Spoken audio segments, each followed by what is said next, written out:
Question number 9 ये काफी important है, हमें इसे सॉल्व करना है और ये कहीं से भी इस फॉर्म में नहीं है। देखो ये कुछ अलग ही दिख रहा है और हमें जो चाहिए वो ये चाहिए कि dy upon D X plus P into Y equal Q. Okay, और यहाँ पे देखो x dy upon D X plus Y minus X plus X Y cot X कहीं से भी सेम टू सेम नहीं है। हम एक बात जानते हैं कि सिर्फ y यहाँ पे होना चाहिए और dy अपॉन डी एक्स के साथ में कुछ भी यहाँ पे इंटू में नहीं होना चाहिए। तो यहाँ पे इंटू में भी है तो इसको भी रिमूव करेंगे और सिर्फ एक बार y होना चाहिए हमारे पास, एक बार y। ठीक है, और यहाँ पे दो जगह y है तो हम क्या करेंगे, पहले यहाँ से y कॉमन लेंगे ताकि बात बन सके। तो x dy अपॉन में dx प्लस मैंने क्या किया है y कॉमन ले लिया, तो यहाँ से मैं y कॉमन लूंगा तो यहाँ पे 1 बच जाएगा। ठीक है, और अगर मैं यहाँ से y कॉमन लूंगा तो बचेगा x इंटू में कॉट x जो कि प्लस में है, तो प्लस x इंटू में कॉट x। ओके, माइनस का x भी था जो कि मैं इस साइड ला रहा हूं, तो माइनस का x हो गया हमारे पास प्लस का x। ओके, इक्वल टू के बाद में आ गया। ओके, अब ये इस फॉर्म में आ चुकी है। हाँ, काफी हद तक आ चुकी है लेकिन पूरी तरह नहीं आई है क्योंकि अभी भी यहाँ पे क्या है, x है इंटू में, तो डिवाइड कर दो।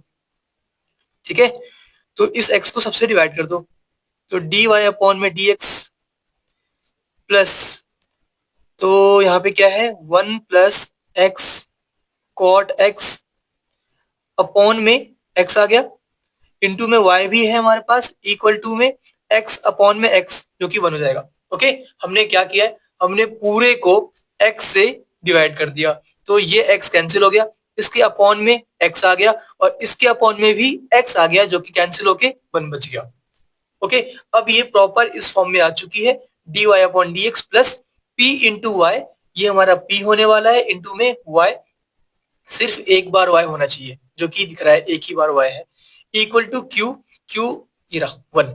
ओके, तो ऑन कंपेयरिंग बोथ साइड हमें क्या मिलने वाला है बताओ, p इक्वल टू में 1 plus X cot X upon में x। ठीक है, और q इक्वल टू में क्या मिलेगा 1।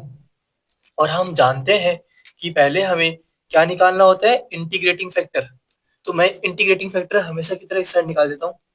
आई एफ की वैल्यू क्या होती है बताओ, e की पावर इंटीग्रेशन p इंटू में dx, p क्या है हमारे पास ये, अगर मैं इसे सेपरेट कर लू तो 1 अपॉन में x plus x cot x upon में x, x से x कैंसिल, बचा क्या कॉट x।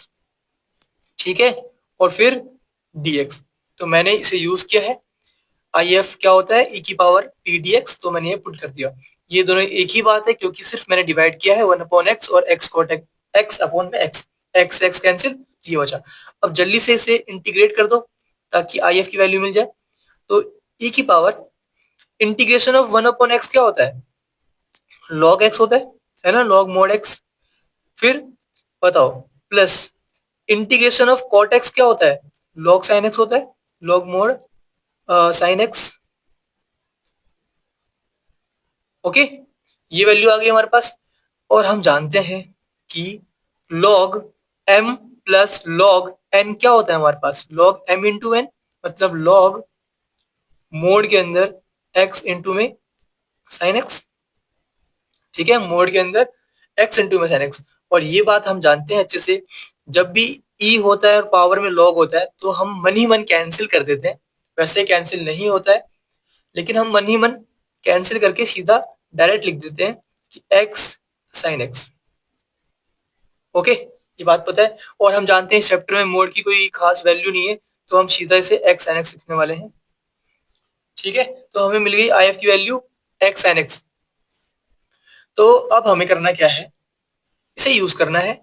कैसे यूज करते हैं हम, सॉल्यूशन इज इक्वल टू क्या होता है, जनरल सॉल्यूशन इक्वल टू में general solution, general solution of differential equation equal to में क्या आने वाला है बताओ, y इंटू में आई एफ जो कि क्या है हमारे पास x इंटू में साइन x। फिर क्या है इंटीग्रेशन इक्वल टू में इंटीग्रेशन ऑफ क्यू, क्यू क्या था हमारा 1 था, क्यू इंटू में आई एफ जो कि हमारे पास क्या है एक्स साइन एक्स, ओके, फिर dx प्लस सी, तो dx प्लस सी ये हमारा आंसर आ चुका है, सिर्फ आपको इंटीग्रेट करना है। तो ये कर तो आप खुद भी सकते हो, लेकिन मैं फिर भी सॉल्व कर देता हूं। इज इक्वल टू, अब बताओ यहाँ पे ये कैसे सॉल्व होगा। यहाँ पे x इंटू में साइन एक्स है, तो यहाँ पे आइलेट लगने वाला है क्योंकि दोनों ही वेरिएबल है। तो पहले क्या आता है इनवर्स लॉग, फिर एलजेब्रा आता है। तो एलजेब्रा हमारा x होता है ना, तो ये हमारा u होने वाला है और ये हमारा v होने वाला है। और सबको फॉर्मूला पता होगा, ये रहा हमारे पास फॉर्मूला हमारा प्यारा सा। ये कहता है कि u इंटू में इंटीग्रेशन ऑफ v, मतलब u क्या है x, x इंटू में इंटीग्रेशन ऑफ साइन एक्स, फिर माइनस एक बड़ा सा इंटीग्रेशन जिसके अंदर होने वाला है डिफरेंशिएशन किसका u का, जो कि हमारे पास क्या है x है, फिर होगा इंटीग्रेशन वापस से v का जो कि क्या है साइन x है, और dx इस इंटीग्रेशन का dx यहाँ पे आ गया और इस बड़े वाले इंटीग्रेशन का dx यहाँ पे आ गया। ठीक है, हमें 2 बार इंटीग्रेट करना होता है। तो इसकी वैल्यू निकल गई है y इंटू में x sine x, okay, equal to में x integration of sine x क्या होता है बताओ जल्दी से। इंटीग्रेशन ऑफ साइन x क्या होता है माइनस का cos x होता है, तो माइनस का cos x फिर minus integration differentiation of x 1 होता है, इनटू में इंटीग्रेशन ऑफ साइन x क्या होता है माइनस का cos x होता है। ठीक है, और ये dx ये बाहर वाला, तो ये आ चुका है हमारे पास y इंटू में x sine x equal to minus x cos x, minus into minus plus हो गया, और इंटीग्रेशन ऑफ cos x क्या होता है साइन x होता है।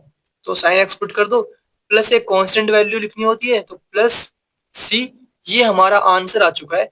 लेकिन अगर आपको बुक से मैच करना आप चाहते हो, ठीक है, नीड नहीं है, अगर आप चाहते हो तो x साइन x से पूरे को डिवाइड कर दो, यहाँ पे सिर्फ y रहने दो, पूरे को x साइन x से डिवाइड कर दो तो आपका बुक से मैच होने वाला आंसर आ जाएगा। लेकिन उसकी नीड वैसे है नहीं, आपका आंसर आ चुका है। ओके, बस इतना ही करना था। ठीक है।